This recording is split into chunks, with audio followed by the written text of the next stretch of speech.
బ్రహ్మ ముహూర్తంలో లేస్తే జీవితం అనేది మారిపోతుంది. ఈ మాట మనకు ఎంతోమంది పెద్దలు చెప్పారు. కానీ నిజం చెప్పాలంటే బ్రహ్మ ముహూర్తం అందరికీ పనిచేయదు. కొంతమందికి అది వాళ్ళు చెప్పినట్టు నిజంగానే చాలా పెద్ద వరం. కానీ కొంతమందికి అదే శాపం గూడా అవుతుంది. ఇది విని షాక్ అవుతున్నారా? ఈ వీడియో పూర్తిగా చూడండి. ఎందుకంటే ఇప్పటివరకు బ్రహ్మ ముహూర్తాన్ని ఇలా ఎవరు చెప్పలేదు. మనం అనుకునేలాగా బ్రహ్మ ముహూర్తం అంటే ఉదయం 4 గంటలకు లేవడం కాదు. శాస్త్రం ప్రకారం ఒక ముహూర్తం అంటే 48 నిమిషాలు. బ్రహ్మ ముహూర్తం అంటే సూర్యోదయానికి 2 ముహూర్తాల ముందు.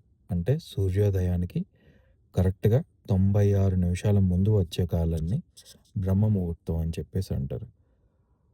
అందుకే ఇది రోజు ఒకే టైంలో ఉండదు. వేసవిలో ఎర్లీగా వస్తుంది. ముందుగా వచ్చేస్తుంది. చలికాలంలో కాస్త ఆలస్యంగా వస్తుంది. బ్రహ్మముహూర్తం ఒక గడియారం టైం కాదు. ఇదొక చైతన్య శక్తి. అసలు బ్రహ్మముహూర్తం ఎందుకు ఏర్పడుతుంది? ఇది దేవుళ్ళ కారణంగా కాదు. యాక్చువల్లీ ఇది భూమి కారణంగా ఏర్పడుతుంది. ఈ సమయంలో భూమి యొక్క ఎలక్ట్రోమాగ్నెటిక్ డిస్టర్బెన్స్ ఏదైతే ఉందో అది చాలా తక్కువగా ఉంటుంది. స్కూమ్ అండ్ రెజొనెన్స్ అని చెప్పేసి చెప్పుకున్నాం కదా! చదువుకున్నాం కదా మనం. అది స్టేబుల్ అవుతుంది.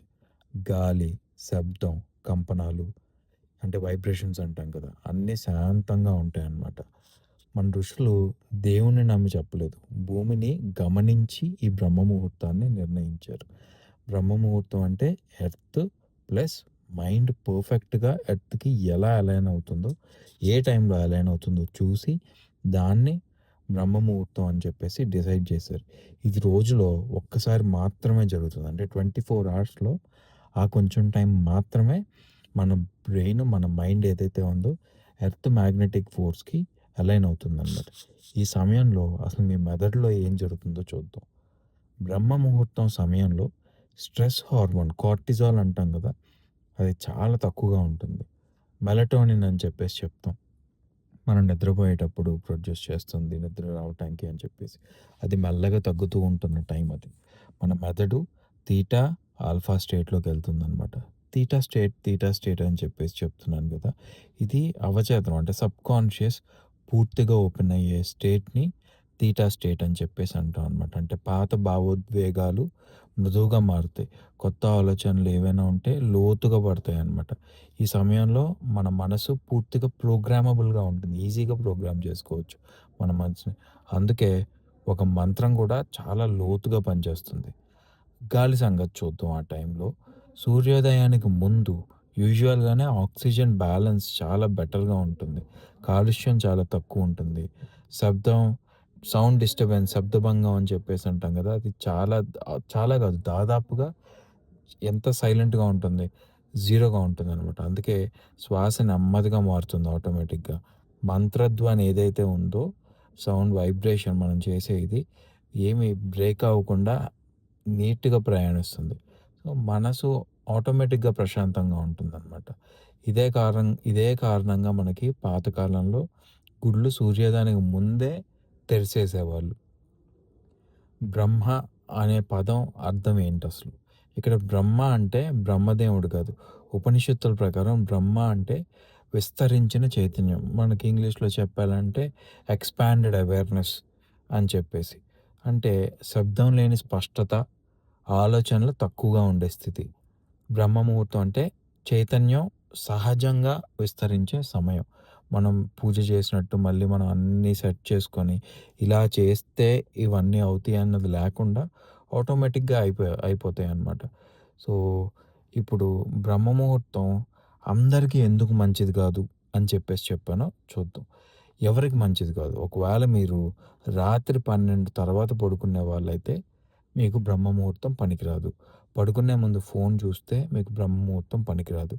ఆందోళన లేదా డిప్రెషన్ ఉన్న పేషెంట్ అయితే మీరు బ్రహ్మ ముహూర్తం పనికిరాదు. శరీరం పూర్తిగా అలసిపోయి ఉంటే అంటే ఆ పర్టిక్యులర్ రోజు మీ శరీరం పడుకునే ముందు శరీరం పూర్తిగా అలసిపోయి ఉండి మీరు బలవంతంగా లేస్తున్నప్పుడైతే మీకు బ్రహ్మ ముహూర్తం పనికిరాదు. ఎందుకు అంటే అది అది చేయడం వల్ల బ్రహ్మ ముహూర్తంలో లేవడం వల్ల ఇంకా ఓవర్ థింకింగ్ ఎక్కువవుతుంది. యాంగ్జైటీ ఎక్కువవుతుంది. మీ హార్మోన్స్ ఏవైతే ఉన్నాయో అవి ఇంబాలెన్స్ అవుతాయన్నమాట. సో, అలసిన మనసుకెప్పుడు బ్రహ్మ ముహూర్తం విషం లాంటిది. ఋషులు ఆ విషయం ఎప్పుడో స్పష్టంగా చెప్పారు. ముందు నిద్ర సరి చెయ్యి, తర్వాతే సాధన చెయ్యి అని చెప్పేసి. సో, నాకు పని చేయలేదు అని ఎందుకు అంటారు అంటే, మీరు రాత్రి లేట్‌గా పడుకోవటం వల్ల, లేదంటే ఆర్టిఫిషియల్ లైట్స్ వల్ల, ఫోన్ అడిక్షన్ వల్ల, అలారంతో బలవంతంగా లేవడం వల్ల, శ్వాస నియంత్రణ లేకపోవటం వల్ల, ఇవన్నీ కలిస్తే లేసి ఉపయోగం లేదు. లేసి ఎందుకు ఉపయోగం లేదు? ఎందుకు హానికరం అంటే, మీ బ్రెయిన్ ఏదైతే ఉందో, మీ మైండ్ థీటా స్టేట్‌లోకి వెళ్ళనప్పుడు, ఇవన్నీ ఇంక మీకు మంత్రం పనిచేయదు. ఏది జరగదు. మంత్రం బౌన్స్ బ్యాక్ అవుతుంది. సో, దోషం శాస్త్రంలో గాదు. మనం ఎంతసేపు నాకు పని చేయలేదండి బ్రహ్మముహూర్తం ఆ రోజు లేసి రోజంతా డల్ అయిపోతుందండి. ఇవన్నీ చెప్పేదంటే దోషం శాస్త్రంలో లేదు. మన జీవిత శైలిలో ఉంది. అంటే మన లైఫ్ స్టైల్ అంటాం గదా! జీవన శైలి అందులో ఉందనమాట. సో, బ్రహ్మముహూర్తం అంటే ఉదయం తొందరగా లేవడం గాదు. ప్రపంచం లేచేలోపే నీ మనసుని లేపటం, శరీరం సిద్ధంగా ఉంటే ఈ సమయం జీవితాన్ని నిజంగా మార్చేస్తుంది. సిద్ధంగా లేకపోతే ముందు శరీరాన్ని సెట్ చేసి అప్పుడే బ్రహ్మ ముహూర్తం నిజంగా బ్రహ్మమవుతుంది.